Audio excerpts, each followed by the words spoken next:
Tonight's guest from the University of Pittsburgh, teaching artist RICARDO VILA-ROGER. RICARDO, that is a snazzy jacket, my friend. Thank you, sir. Thank you very much. I feel a little outdressed, actually. No, I know no, what no. you're going to say. That's almost impossible. You're in a tux. But this is classic.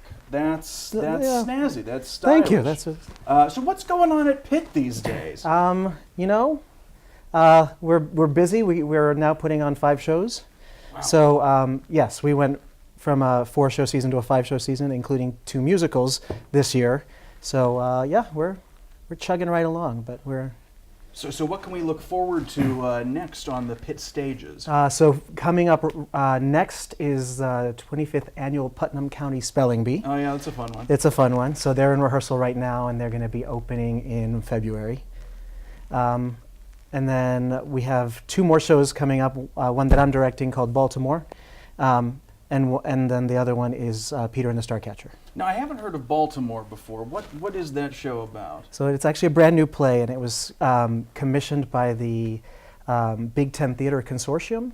So what they did was they were looking at universities and realizing that there was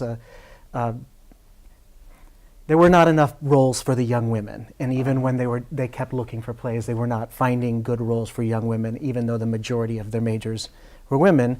So they started commissioning plays. So this is actually the second play that was commissioned, and it's by Kirsten Greenidge, and it takes place in a school where there's a racial incident that happens, or it actually happens in the dorm, and then the students have to kind of figure out how to navigate. Yeah.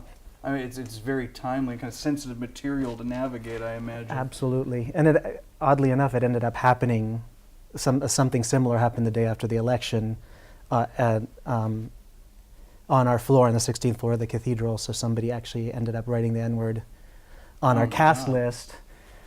So it's even more timely. It was something that we just experienced.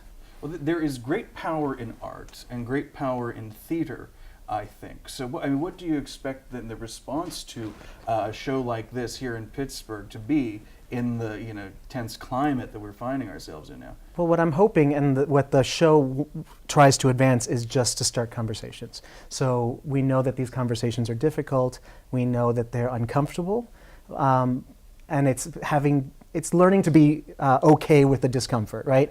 Because really, if you think about it, people of color have been uncomfortable for a really long time in the U.S., specifically black people, but a lot of people of color. So it's okay to be uncomfortable, but it's to have these conversations and to know that it's how to start these conversations, and that sooner or later you can push past the discomfort and get down to meaningful discussion.